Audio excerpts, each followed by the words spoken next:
നിലവിലെ പ്രതിയവൻ ഇവനെ നോക്കണം.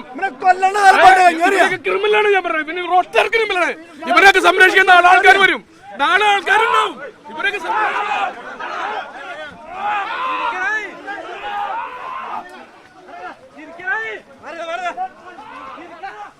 പോലീസ് വളരെ പാടുപെട്ടാണ് ഈ പ്രതിയെയും കൊണ്ട് ഇപ്പോൾ തിരികെ വാഹനത്തിലേക്ക് കൊണ്ടുപോകുന്നത്. വലിയ തോതിലുള്ള ഒരു പ്രതിഷേധമാണ് ആളുകളുടെ ഭാഗത്തൊക്കെ തന്നെ ഉണ്ടായിരിക്കുന്നത്. ആ പ്രതിഷേധമാണ് നമ്മൾ കാണുന്നത്.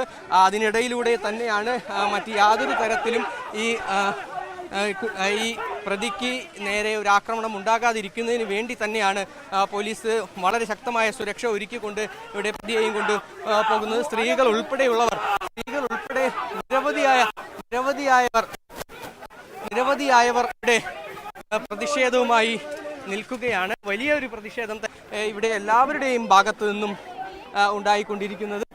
സ്ത്രീകളും കുട്ടികളും ഉൾപ്പെടെ നിരവധി ആളുകൾ ഇവിടെ ഈ ഒരു ഭാഗത്ത് തന്നെ നിലയുറപ്പിച്ചിട്ടുണ്ട്. അതിവേഗത്തിൽ പോലീസ് ഈ പ്രതിയെയും കൊണ്ട് ഇവിടെ നിന്ന് മടങ്ങി പോവുകയാണ്.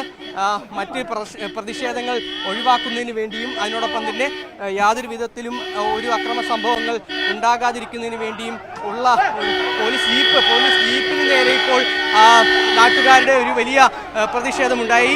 ഇപ്പോൾ പോലീസ് ജീപ്പ് അവിടെ നിന്നും ആ പ്രതിയെയും കൊണ്ട് പോലീസ് ജീപ്പ് അവിടെ നിന്നും പോവുകയും ചെയ്തു. ഇപ്പോൾ നാട്ടുകാരുമായി ഒരു ഉന്തും തള്ളും നടക്കുകയാണ്. അതായത് നേരത്തെ പ്രതിയെ കയ്യേറ്റം ചെയ്യാൻ ശ്രമിച്ച ആളുകളെ അവിടെ നിന്ന് മാറ്റാനായുള്ള ശ്രമം. അതിനോടൊപ്പം തന്നെ അതിനിടയിൽ പോലീസിന് നേരെയും ഈ നാട്ടുകാരുടെ ഒരു രോഷപ്രകടനം ഉണ്ടായിരുന്നു. അതിനവരെ തെറ്റു പറയാൻ ഒരു പക്ഷേ കഴിയില്ല. കാരണം അത്രത്തോളം നിഷ്ഠൂരമായ ഒരു കൃത്യം ചെയ്ത ഒരു പ്രതിയെ അവരുടെ ഒരു രോഷം ആ പ്രതിക്ക് നേരെ കാണിക്കുകയും ചെയ്യും.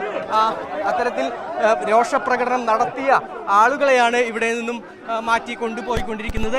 എന്തായാലും നിരവധിയായ സ്ത്രീകൾ അടക്കമുള്ള നിരവധിയായ ആളുകൾ ഇവിടെ ഈ ഒരു സംഭവ സ്ഥലത്ത് എത്തി ഒരു പ്രതിഷേധം നടത്തുകയാണ്.